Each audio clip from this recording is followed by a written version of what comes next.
O iPod apresenta... Tem gente que acha que escolher o que consumir é só uma questão de preço ou conveniência, mas a verdade é que por trás de cada produto existe uma cadeia inteira de pessoas, de decisões e de impactos. E quando a gente fala de comida, então isso fica ainda mais evidente. Num cenário onde nem sempre a concorrência joga limpo, onde o pequeno produtor enfrenta barreiras gigantes e onde produzir com responsabilidade ainda é mais difícil do que deveria, tem gente fazendo diferente. E fazendo questão de fazer diferente, né? No episódio de hoje do Na Boa, eu converso com a Carla Guindani, que é a fundadora, sócio-diretora da Raízes do Campo, uma marca que nasce da agroecologia, fortalece a agricultura familiar e carrega em cada detalhe um compromisso real com o impacto social e ambiental. Mais do que vender produtos, eles estão cultivando uma outra lógica de mercado. Uma que respeita o tempo da natureza, valoriza quem produz e provoca a gente a repensar as nossas escolhas. Porque, no fim, não é só sobre o que a gente consome, é sobre o tipo de mundo que a gente ajuda a sustentar, não é isso, Carla? É isso, Silvia. Muito obrigada pelo convite para participar do podcast Na Boa. Parabenizar por essa iniciativa, muito bacana. E falar de comida de verdade, falar de agricultura familiar, falar de agroecologia, hoje em dia virou um tema extremamente relevante, né? Então, é um prazer estar aqui batendo esse papo contigo, e falando de um assunto que eu sou apaixonada. Eu também, Carla. Não à toa a gente se conectou, eu me conectei muito, não só com os produtos, mas com a proposta do Raízes do Campo mesmo, né? E você falou aí de alguns termos que eu desconfio que muita gente ainda não sabe do que se trata, né? Calma que a gente ainda vai esclarecer, mas eu queria que você contasse um pouco da proposta do Raízes do Campo, né? Desde o início, a vontade de ter um negócio social era latente ou isso foi sendo construído à medida que vocês foram entendendo quem são os fornecedores da empresa? A Raiz do Campo, ela nasce a partir de uma necessidade dos agricultores. Eu sou filha de agricultores, minha família toda é agricultora, e eu cresci vendo essa dificuldade de ver essa produção chegar na prateleira de um supermercado. E da gente levar a comida, de fazer essa comunicação de uma maneira direta, sem a gente ter essa participação tão relevante dos atravessadores que vão lá, compram ainda muitas das cadeias produtivas na flor, como a gente chama, compra o cacau na flor, compra o café na flor, compra tudo lá ainda, quando nem está pronto para a gente colher, e leva para o supermercado e faz essa história se perder e perder esse protagonismo. Então, hoje, quando a gente vê nas pesquisas essa fala de que 70% daquilo que a gente come é produzido pela agricultura familiar, é um número muito pouco falado, né, Silvia? São poucas pessoas que sabem. Muito pouco falado e assim, ninguém faz a ideia, né? A dimensão de que trabalho é esse que tem por trás, né? E ainda assim, dentro de um contexto onde a agricultura familiar brasileira ela tem muito pouca tecnologia. Ainda é um trabalho extremamente duro, extremamente braçal, e a gente precisa fazer isso se tornar conhecido. As pessoas precisam saber que é difícil produzir a comida boa que a gente come, que chega no nosso prato. E o ultraprocessado ele é barato por quê? Porque ele é ultraprocessado, é uma indústria, uma mega indústria que coloca um monte de elementos químicos ali e produz algo que é muito palatável, agora que é extremamente maléfico para a nossa saúde, né? Então, falar de comida de verdade, falar de agricultura familiar, a gente dizer que o que a gente coloca no nosso prato hoje para a gente comer é sim importante e a gente precisa sim questionar e perguntar como que essa comida chegou, de que maneira que ela chegou, quem produziu. Então, você ter essa se tornou uma palavra muito usada, né? A rastreabilidade daquilo que a gente consome. Então, a gente saber que os alimentos que levam a marca da Raízes do Campo, a rastreabilidade é o selo da agricultura familiar camponesa, é o selo da agroecologia, que é a gente criou uma tríade aqui, que a agroecologia é bom para quem planta, bom para quem come e bom para o meio ambiente. Se não for bom para esses três, Tem alguma coisa errada. tem alguma coisa de errado.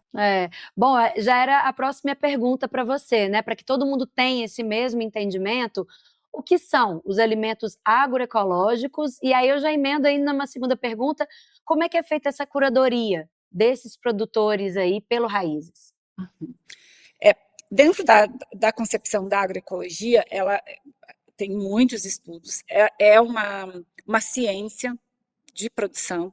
Então, eu convido todo mundo a buscar literatura, a se aprofundar, a entender, porque a Carla pode trazer uma síntese aqui, mas ela é algo que a gente precisa estudar, precisa se apropriar do termo, da palavra agroecologia, que muita gente confunde com o orgânico.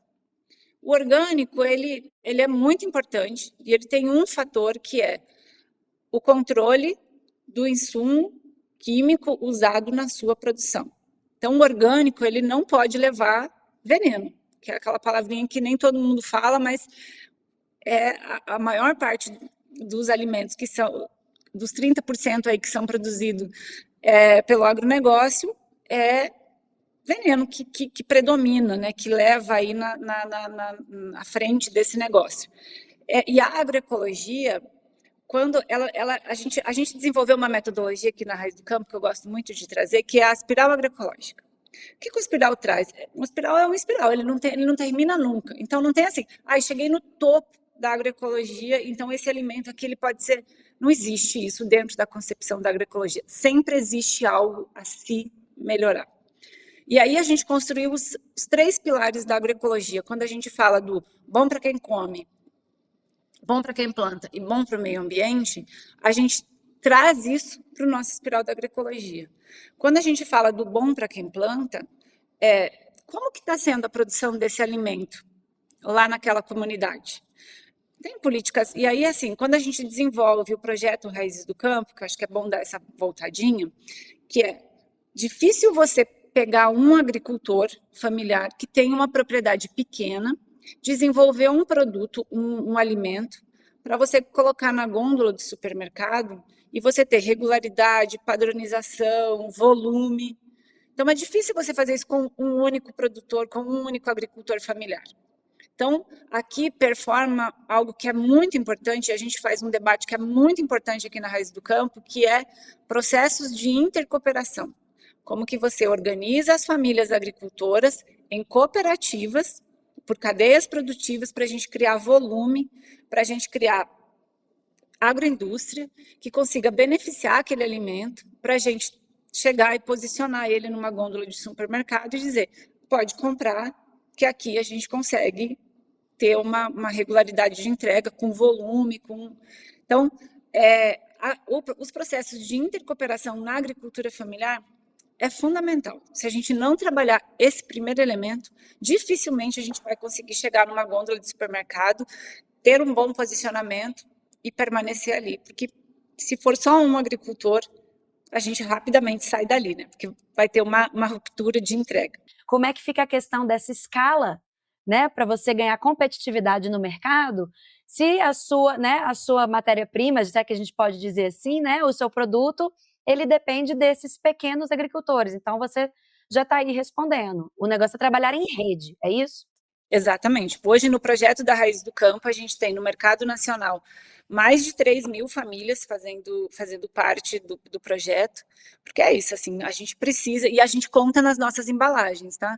Então, quando a gente vai falar de chocolate, a gente diz, olha, aqui são 104 famílias produzindo cacau para você ter acesso a esse chocolate de qualidade, esse chocolate feito de cacau cabruca na sua mesa. Então, todas as nossas embalagens, todos os nossos produtos contam a história da quantidade de famílias envolvidas no processo de produção e onde está localizado e como que é feito esse processo lá na origem. Então, isso é muito importante. Então, esse é o princípio da agroecologia, você trabalhar em rede.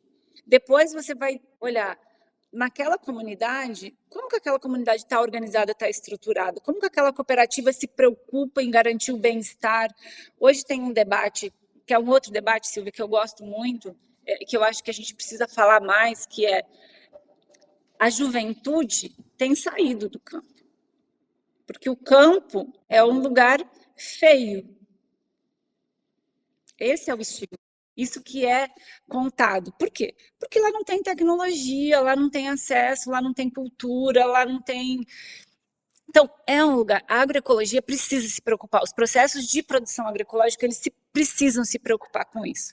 Então, tem que ter desenvolvimento de tecnologias, tem que ter o desenvolvimento da cultura. Você tem que garantir uma participação social eficiente, onde as pessoas se sintam bem, onde ele seja um local de viver bem e viver feliz, de ter orgulho daquele ambiente. Porque ninguém fala que esse 70%, se não existisse a agricultura familiar, 70% do que a gente come não iria existir. Como seria esse mundo? É verdade, é verdade. Foi muito legal você tocar nesse ponto, porque você me lembrou um trabalho que eu fiz no ano passado. Eu fiz um trabalho junto com a OIT, que é o escritório da ONU voltado para o trabalho, né, com cooperativas de café no sul de Minas. E eu vi muito isso, Carla, que você está falando. E olha que interessante, como que a pandemia conseguiu, será que a gente pode falar dessa forma? Forçar esse retorno dos jovens, porque não era uma coisa que eles queriam, todos ali filhos de produtores que foram embora, foram para a faculdade, foram para o mercado de trabalho buscando outras alternativas e com a pandemia eles acabaram se vendo forçados, se é que a gente pode dizer assim, mas a voltar para casa, a voltar para o campo, e ali eles começaram a ver as melhorias, né? Eles trouxeram esse olhar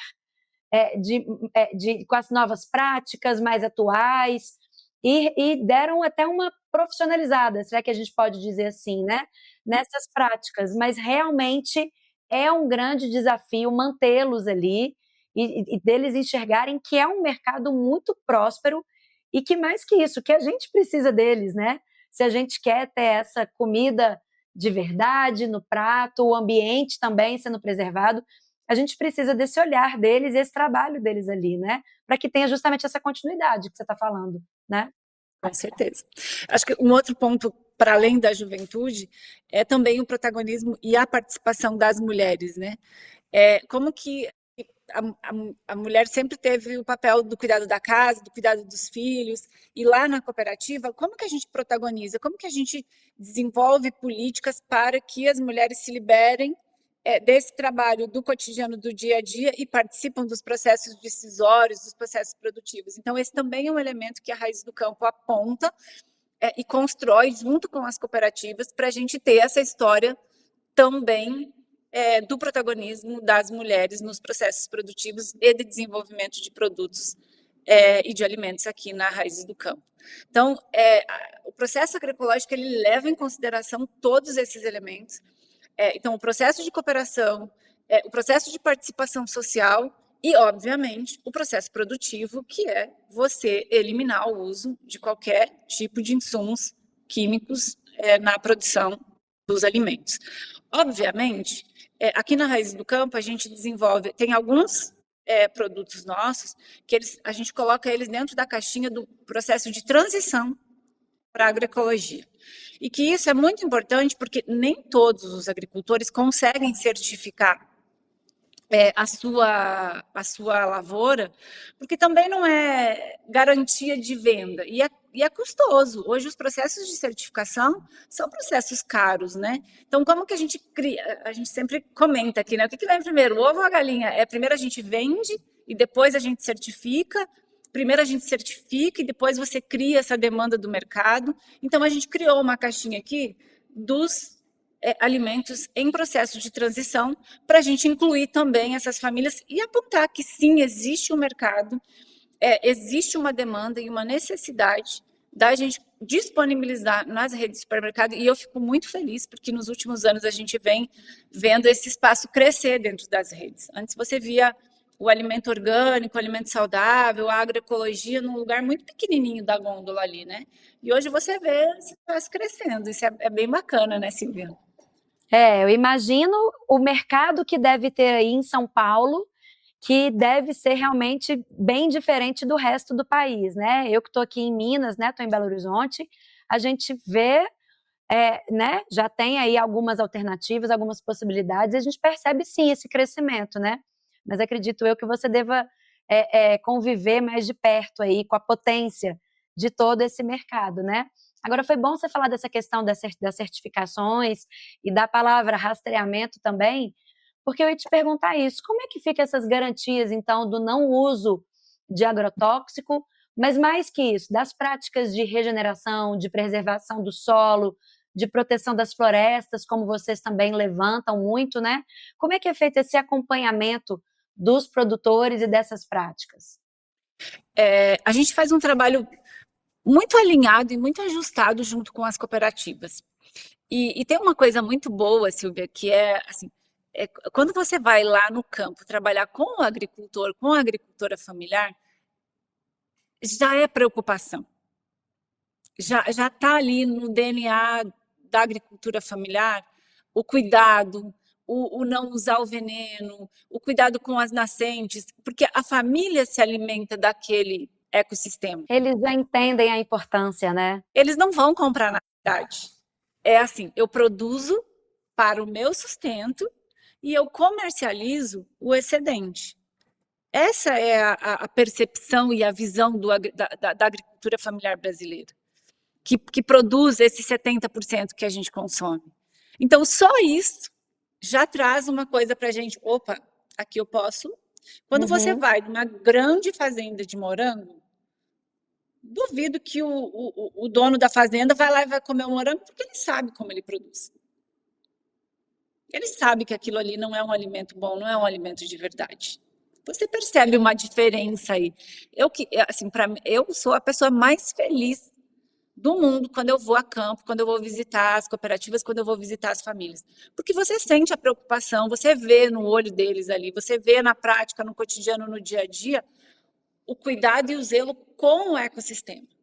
É o todo da família, está integrado. Vai ter o riozinho, vai ter o córrego, vai ter a preservação, a mata ali preservada, vai ter o pomar. Ele está bem É. preservado, ele está preocupado. O uso do veneno é uma coisa que, para ele, é só em caso de. Obviamente, a gente não pode, quando você vai para o mercado, quando você vai desenvolver uma marca, quando você vai. Isso é uma coisa muito importante, muito relevante, mas isso não, ele não resolve. Você precisa dos selos e das certificações.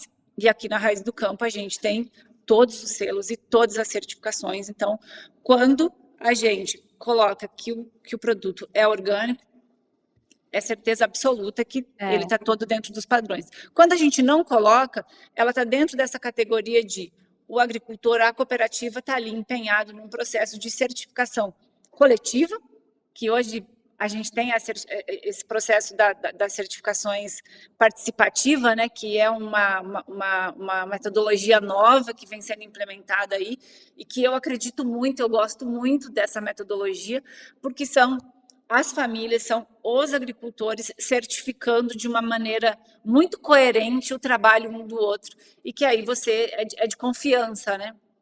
Com De como eu intercoopero para desenvolver um produto. E também as certificações oficiais, que elas são, sim, importantes e estão aí para trazer uma segurança para o consumidor acessar um alimento que é garantido, que ele está dentro dos padrões de qualidade que aquela certificadora oferece. Então, eu acho que é bem bacana a gente cada vez mais fomentar os processos de desenvolvimento das certificações oficiais e também cobrar do governo para que as certificações sejam menos custosas, né? Porque para o agricultor com certeza. pesa. Claro, claro. Agora, eu ia te perguntar desse perfil da agricultura familiar, quem são essas pessoas, as histórias por trás, né? Você já deu aí algumas dicas, algumas pinceladas, que a gente está falando aqui de pessoas extremamente conscientes, agentes de transformação, mesmo que elas não saibam, né? Não sei nem se de transformação, mas de preservação, né? Mas em termos sociais e econômicos, a gente poderia ter um padrão, Carla? a gente poderia desenhar aí um perfil, claro, né, que a gente sabe que tem as nuances e as diferenças muito também por questão de região, né, do país, mas como é que você descreveria essa agricultura familiar? Hoje, dentro do projeto da Raízes do Campo, e até pelos processos de intercooperação, a gente tem uma facilidade muito grande de trabalhar com assentamentos de reforma agrária, porque já nasce com a estruturação da ocupação da terra, a necessidade de você estruturar e organizar a produção dentro de sistemas cooperados, Silvia. Então, a gente se relacionar com cooperativa e não com a família, por si só, já traz o elemento da organização social daquelas famílias ali. Então, já tem uma consciência. Você não tem que ir lá e fazer um trabalho com o indivíduo. Isso já está ali, já está latente. O que a gente faz muito é levar o conhecimento do que significa você se posicionar numa gôndola de supermercado, aonde tem uma exigência muito grande, onde você tem que ter um produto muito bem desenvolvido, onde você tem que ter um padrão de qualidade bem estabelecido, porque ninguém gosta de comprar um café hoje que ele é incrível e amanhã você vai lá e compra o café e fala, putz. Então, esse rigor do mercado é o que a Raiz do Campo tem feito de uma maneira muito minuciosa, que é de criar esse entendimento lá, porque a agricultura familiar, como eu comentei ali no começo da nossa conversa, historicamente, o atravessador passava, comprava e acabava por aí a participação. O que a Raiz do Campo vem fazer de uma maneira... A gente é um grãozinho de areia, tá? A gente está aqui todo dia fazendo esse trabalho, porque o ideal seria de que existissem muitas raízes do campo, levando essa possibilidade de trazer a agricultura familiar de uma maneira mais potente para dentro das prateleiras. Mas é um pouco disso, assim, como que a gente protagoniza, então, o movimento das mulheres camponesas. É muito incrível esse trabalho, porque por si só elas já estão ali se organizando. Então não é uma ideia milagrosa de alguém querendo comercializar, já está ali.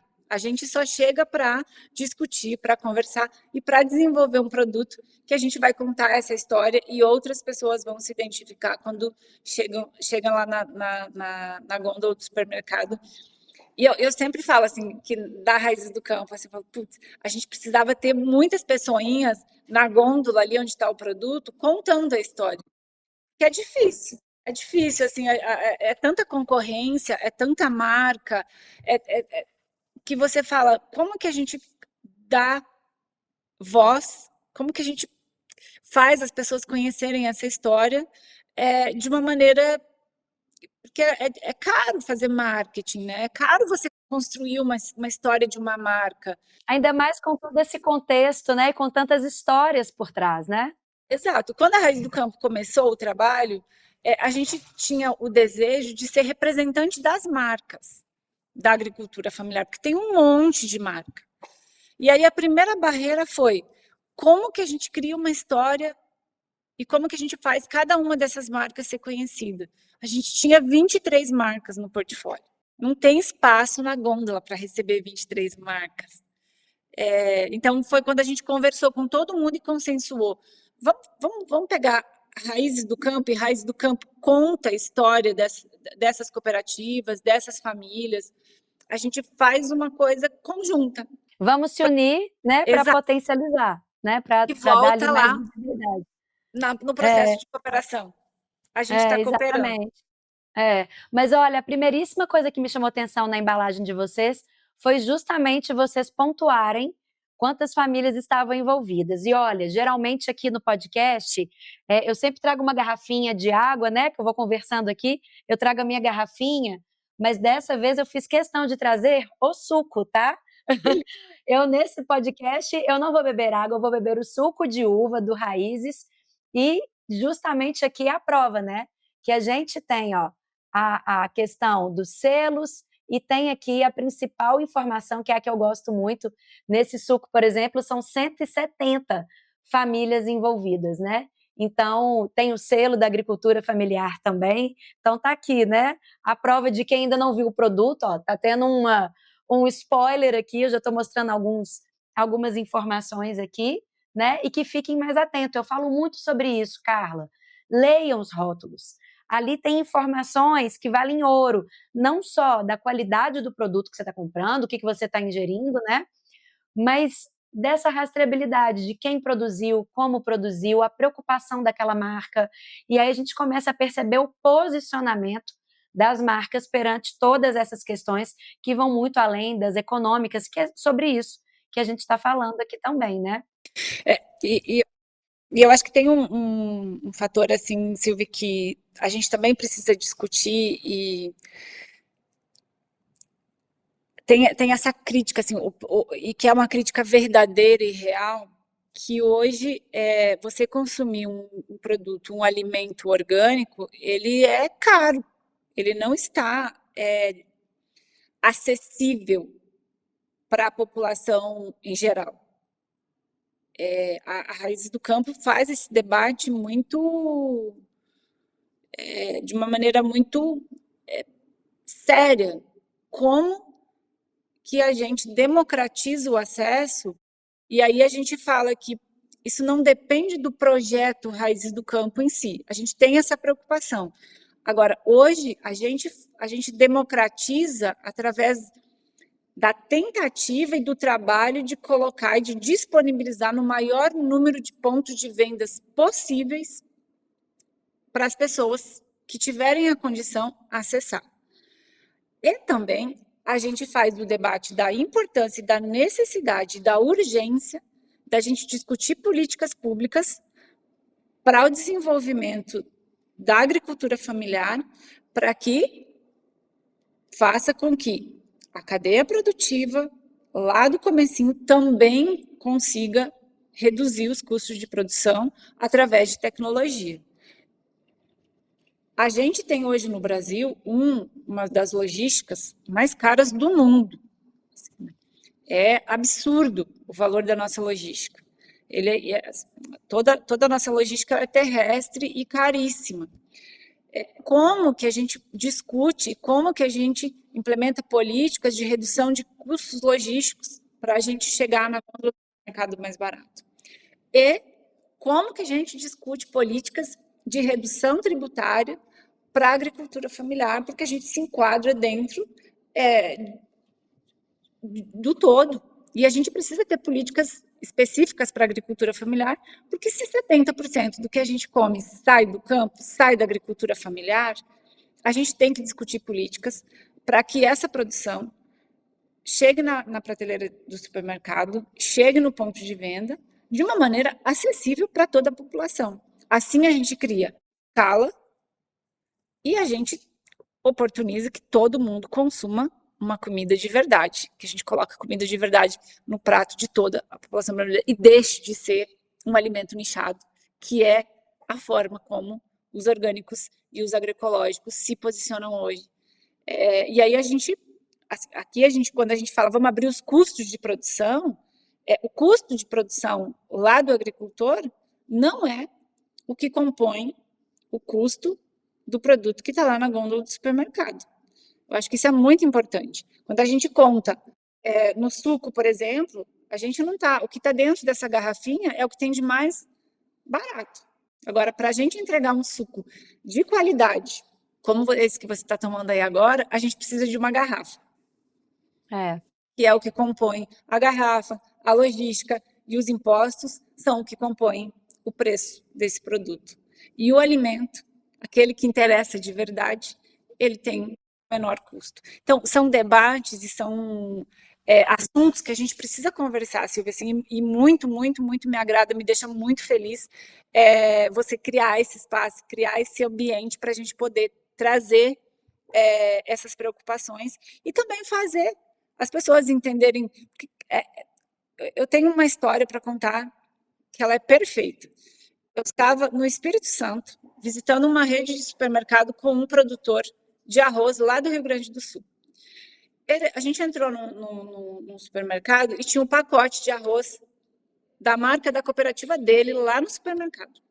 E ele se assustou com o preço. Ele falou: meu Deus. Olha.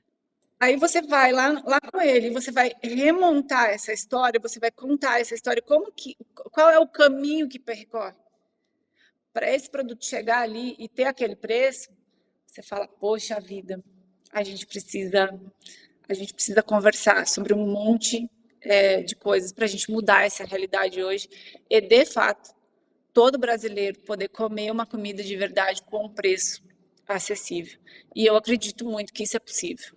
Também acredito muito, muitíssimo, até porque te escutando e como eu aprendi com você agora, né, a gente entendendo como que funciona toda a produção desses alimentos que chegam aí, né, dessa forma como o Raízes propõe, você me lembrou um podcast que eu gravei aqui já com o pessoal do Mesa Brasil, que a gente falou muito da questão do desperdício de alimento. Então, você falando sobre isso, você também está solucionando um grandíssimo problema que é o desperdício de alimento e a própria fome, né? Porque muito se fala que o Brasil saiu do mapa da fome, mas a gente está falando daquela fome da totalidade, aquela miséria absoluta, mas a gente ainda tem a insegurança alimentar, né? Que é aquela que eu tenho que comer, mas eu não sei se eu tenho amanhã, não sei se eu tenho para mais tarde, ou se todo mundo na minha casa vai ter o que comer de forma digna, né? Da forma que todo mundo tem direito. E aí vai muito de encontro a isso, porque alimento tem, né, Carla? O que realmente falta é a distribuição e fazer isso chegar realmente a quem precisa da forma como também precisa ser feito. Vai muito de encontro com isso que você está falando, das questões das políticas públicas, né? E até do acesso também, que eu entendo que hoje o grandíssimo desafio do mercado de vocês talvez seja isso, né? É tornar acessível esse produto de tanta qualidade por um preço ali que seja competitivo no mercado, né? Então, hoje ele ainda não é, mas eu acredito também que à medida que as pessoas vão consumindo, elas vão mostrando que é aquilo que elas querem para o mercado, né? Também bato muito nessa tecla do nosso poder de escolha, do nosso poder de compra, o quanto as nossas compras dizem muito do que a gente quer de uma marca, do mercado, né? Uhum. E também da questão da sazonalidade, que eu ia te perguntar, porque já que a gente está falando de uma produção aí extremamente natural, que respeita ali as ordens naturais, né, dos alimentos, também tem a questão da sazonalidade, o seu tempo de colheita, o seu tempo de plantio, né, e que não adianta a gente querer chegar no mercado e querer morango o ano todo, né? Faz parte do processo de educação do consumidor, né? Porque a gente foi educado o mercado entrega aquilo que o consumidor quer o ano todo. E a gente foi educado para isso. Só que a natureza não entrega dessa maneira. Então, para a natureza entregar dessa maneira, é veneno, é mutação genética, é transgenia, não é comida de verdade. Comida de verdade, ela tem sazonalidade. Então, na época de comer pêssego, você vai comer pêssego. E a gente percebe claramente. Tem pêssego o ano todo, mas a gente percebe claramente quando é época de pêssego e quando não é época de pêssego. Maravilhoso. Né? A gente sabe, se a gente tem o hábito de ali experimentar e prestar atenção, e eu ia comentar sobre o que a gente comentou antes, do que é fome e do que é estar bem alimentado, né? Você pode não sentir fome, mas é diferente não sentir fome de você estar bem alimentado. Porque você se alimentar, você tem que ter uma diversidade nutricional no seu prato que sacie as suas necessidades, né? E não você só saciar a sua fome, aquela que... Então, acho que isso a agricultura familiar cumpre muito com esse papel, que é quando você vai visitar uma família agricultora familiar, você vai ver que ali tem de tudo. Uhum. Tem tudo que consome ali, ele vai ter o porco que vai matar, que vai virar carne, que vai ter a banha, que vai fazer o salame, que vai ter a vaca, que vai fazer o queijo, que vai fazer a manteiga. Eu falo assim, na casa da minha mãe, quando eu vou lá em Santa Catarina, que eu visito ela, a única coisa que ela precisa ir no supermercado, ela e meu pai, precisam ir ao supermercado comprar se eles quiserem que eles nem vão, açúcar branco, porque o açúcar mascavo e o melado tem lá, e o sal. Olha. Porque de resto, você você consegue produzir tudo. Então, você tem uma riqueza muito grande de produção e de alimentação. E isso é se alimentar. Exatamente. E aqui na Raiz do Campo, até é bacana a gente comentar, a Universidade Federal de Juiz de Fora, se eu não me engano, ou, enfim, ou a de Belo, aí a UFMG, tem feito um estudo muito legal sobre a queda no consumo de feijão e arroz vem caindo assim vertiginosamente e o macarrão instantâneo vem protagonizando de uma maneira. Então, hoje é muito difícil você chegar na mesa do brasileiro. Então, o consumo daquilo que é rico, assim, se você comer só feijão e arroz, você está extremamente bem alimentado. A gente está perdendo ali, né, o básico, né? E você escutando como é que é a dinâmica lá na casa dos seus pais, eu fui pensando aqui, isso aqui é luxo, isso aqui é privilégio, não deveria ser privilégio, né? De alguns, assim, é o que deveria ser a normalidade, né? E realmente, quando a gente vê que o nosso tão famoso e tradicional arroz com feijão está perdendo aí espaço para o que já vem pronto, porque não tem nenhum, para o que não tem nenhum nutriente também, né? A gente vê que não faz o menor sentido e como que isso vai desencadeando outros problemas que vai sair mais caro, já que a gente tem que sempre ficar ali colocando na balança, né? As questões sociais, ambientais e econômicas, a gente está falando de custo também, né? E quando a gente fala de luxo, eu lembro assim de quando era quanto mais lata tinha na sua despensa, mais rico você era. Eu lembro muito bem assim de quanto a gente que morava na roça era tipo, nossa, a gente não tem acesso. E eu falo hoje, esse final de semana a gente conversou sobre esse assunto com a minha mãe e com a minha tia. A gente queria comer maionese comprada do pote. Olha. E a minha mãe faz a melhor maionese do mundo, mas aquela maionese não era boa, porque não era maionese industrializada e a maionese que aparecia na propaganda da televisão e que era incrível era a maionese do pote, super industrializada, que se vendia lá na prateleira do supermercado e que depois era uma coisa muito cara, depois virou uma coisa muito barata, e que hoje é uma coisa muito barata que todo mundo pode acessar, e aí você produzir a sua diversidade de comida virou um luxo. Exatamente. Hoje o luxo é quem consegue produzir tudo isso, né, e não precisar comprar, que infelizmente, né, o jogo virou, né, e o que era realmente determinante antes, agora virou justamente o que está fazendo a gente repensar, não só em termos de saúde, mas mercadológicos também, né. E aí eu ia te perguntar isso, como é que fica então as estratégias de negócio de vocês? Como é que você mostra para os seus clientes a importância de tudo isso que a gente está falando? Ou vocês buscam aqueles clientes já mais conscientes, que já entendem todos esses valores, esses selos que estão ali nos rótulos? A gente faz de um tudo aqui. Primeiro, a gente coloca todo mundo para. Bom, quem são os. Aonde estão. Está o mercado que dialoga com o produto Raízes do Campo. Aí serão empórios, serão redes mais A e B, mas a gente não quer estar só nesses lugares. Lembra que eu te comentei lá que a nossa missão é estar no maior número de pontos de venda possível. Então, sim, a gente quer estar em todos os lugares, mesmo que a gente não performe. Obviamente, o mercado ele não gosta disso. O grande varejo, o grande mercado quer produtos que giram volume, porque é isso que faz ali o cotidiano dele, né? Da renda dele. Então, primeiro a gente foca aqui, do ponto de vista da organização comercial nossa, atender essa rede especializada, principalmente aqui no estado de São Paulo, que ela tem uma demanda razoável e a gente consegue ter acesso. A grande dificuldade eu não consigo colocar o portfólio todo. Então, às vezes, eu coloco num lugar o suco, no outro lugar vai ter o feijão, no outro vai ter o arroz. E o consumidor quer comprar. Quando ele quer, ele fala assim, e onde eu compro tudo? Onde eu tenho acesso a todo o portfólio da Raiz do Campo? Então, hoje, a gente começou, já tem um ano, e agora a gente está com um foco bem definido e muito agressivo na estruturação do nosso e-commerce. A gente quer atender diretamente ao consumidor e contar diretamente para o consumidor como e de que maneira chega esse alimento na casa dele.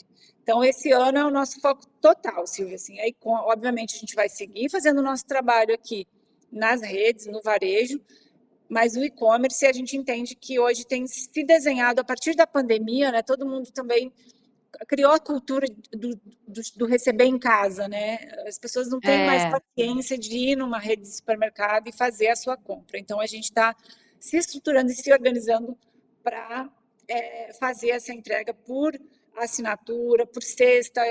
O meu desejo é que a gente tenha uma cesta agroecológica, a cesta básica agroecológica, para eu atender a família de 4 pessoas, a família de 6 pessoas, ou aquela pessoa que mora sozinha e tem um consumo reduzido. Então, a gente criar essa assinatura para atender os diversos públicos, e a gente está caminhando bastante nisso. nossa, adorei a ideia, adorei. E aí a gente conta com uma estrutura também da comunicação. Hoje eu tenho apostado muito no trabalho com as e os nutricionistas, que é quem está ali dialogando. As pessoas estão muito preocupadas com a saúde, né? Assim, as Sim. pessoas querem se alimentar bem, as pessoas querem comer direitinho. E todo mundo que tem essa condição tem buscado uma opinião de um especialista, do médico nutricionista.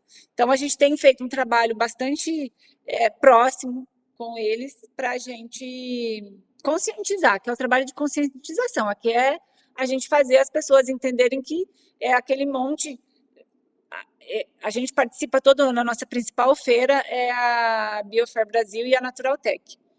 Todo ano eu fico assim, eu participo desde a primeira, que foi lá no pavilhão da Bienal na Ibirapuera. Assim, de lá para hoje, mudou muito a Olha, feira, muito, assim. Então, aquilo que é comida de verdade, que é isso que a gente está conversando aqui, é. está num espaço muito pequenininho da feira. Hoje a feira se transformou em cápsula, em pó, em alimentos mágicos. E a gente deixou de novo de falar, eu tenho criticado bastante a estrutura da feira, porque a gente tem inviabilizado o que é de fato Uhum. a produção de comida e transformado em algo. Mas eu também acho que isso tem um limite. Assim, eu não acredito que as pessoas não vão começar a perceber que isso também chega num limite que o que de fato faz diferença na nossa saúde é você comer direitinho, comer uma comida de verdade, comer uma comida que você sabe quem produziu. E isso tem consequências que são perceptíveis assim de qualquer maneira. Que assim, as catástrofes ambientais, elas estão aí, assim, e a gente precisa conversar sobre elas e a gente precisa entender o porquê e a causa. E ela está intrinsecamente ligada com aquilo que a gente come. Com certeza. E, inclusive, esses hábitos, né, de alimentação, acho que vai ser até bem mais fácil de vocês mapearem com esse investimento aí no e-commerce, né? Porque aí você vai entender exatamente ali de onde que estão vindo mais pedidos, de qual região, o que estão consumindo, né? Quais são as demandas, porque, né, nosso país, com o tamanho, com o perfil diverso que tem, né? Acredito eu que as demandas também são muito né, distintas e muito ali, típicas de uma determinada região também. E aí, até para vocês mapearem aí esses consumidores também, vai ajudar muito, né? Sabe que essa semana eu achei muito curioso. Eu vi uma propaganda de um. Ele fala assim: o shoyu brasileiro, que é um shoyu amazônico, que ele é feito de tucupi, e aí eu tenho até uma amiga que ela vai muito para o Amazonas a trabalho, e aí eu até falei com ela, eu falei, olha, a próxima vez que você for, você já tem uma encomenda, que eu quero experimentar esse shoyu amazônico, ou seja, é muito rico, né? Possibilidades infinitas que a gente tem, né? A nossa produção, não só em termos de natureza, né? Dos produtos que a gente consegue produzir, mas do nosso povo, da mão de obra, da agricultura, como você disse aí, 70%, né, da nossa produção vem dessas famílias, ou seja, a gente tem tudo para ser um mercado referência nessa área, né, Carla? Com certeza. E eu acho que o que a gente precisa é falar mais, é conversar mais, é fazer esse trabalho formiguinha de conscientização. Vai no supermercado, lê o rótulo. Quando tiver mais do que 4 ingredientes, coloca ali na ordem. Se o primeiro ingrediente é açúcar, já não está É, legal. Se o primeiro ingrediente for gordura, já não está legal. As pessoas precisam aprender a ler o rótulo e, obviamente, eu sou extremamente contra a gente personificar ou individualizar o problema. Eu acho que quando a gente discute isso desde o ponto de vista macro, a gente percebe que não é só uma escolha do consumidor ou da pessoa ali, quando tem muitos fatores que influenciam a decisão da compra. Agora, quando você tem possibilidades de ter acesso a algo que é bom, lê o rótulo, escolha agricultura familiar, escolha a rastreabilidade, escolha comprar de quem está ali cuidando, quem está ali preservando, quem está ali regenerando. Olha a marca da agricultura familiar, olha o selo, tem um monte de indícios de coisas bacanas que pode ajudar no Com processo da certeza. decisão do que você vai colocar no seu prato. Num mundo com tanta informação, definitivamente não é isso que falta, é realmente buscar e querer entender, né? Exato. E conhecer também mais o Raízes, né? A Raízes está nas redes sociais, no @raizesdocampo.alimentos e no site também, que lá que tem o e-commerce, né, Carla? Exato. raizesdocampo.com.br, não é isso? Exato, exato. Maravilhoso. Só agradecer, viu, por esse espaço, como eu aprendi com você, como a gente entende mais desse mercado, e que bom que aqui foi um espaço não só para que eu conhecesse melhor tudo isso, mas que mais pessoas também tenham escutado e que a gente espalhe cada vez mais essas boas notícias, boas práticas e bons exemplos de negócios para a gente apoiar e consumir, né? Eu que agradeço muito. Eu adoro esses processos de troca. Eu acho que é assim que a gente aprende, que a gente troca, que a gente cresce, que a gente faz as pessoas conhecerem, a gente faz o mundo se transformar em um lugar mais gostoso da gente viver. Então, tá à frente desse projeto da Raízes do Campo e trocar essa ideia aqui contigo hoje, Silvia, é muito gratificante. E agradecer demais você dar esse espaço, porque, como eu comentei, você construir uma marca, fazer ela ser relevante e ser conhecida é um processo árduo. E um projeto que ele tem um cunho muito mais social do que econômico é muito mais difícil do ponto de vista de recursos, e aí contar com parcerias como a Dona é maravilhoso. Assim, então, muito obrigada e vem para o nosso grupo de Raízes do Campo, que a gente vai te receber sempre de braços abertos. Que bom, muito obrigada. Eu que fico muito feliz de apresentar negócios como esse, que são de negócios como Raízes do Campo, que a gente precisa não só falar, mas dar visibilidade, fomentar, enfim, né? De vocês que a gente precisa, continue contando comigo, viu? Vamos juntas aí nessa missão. Obrigada.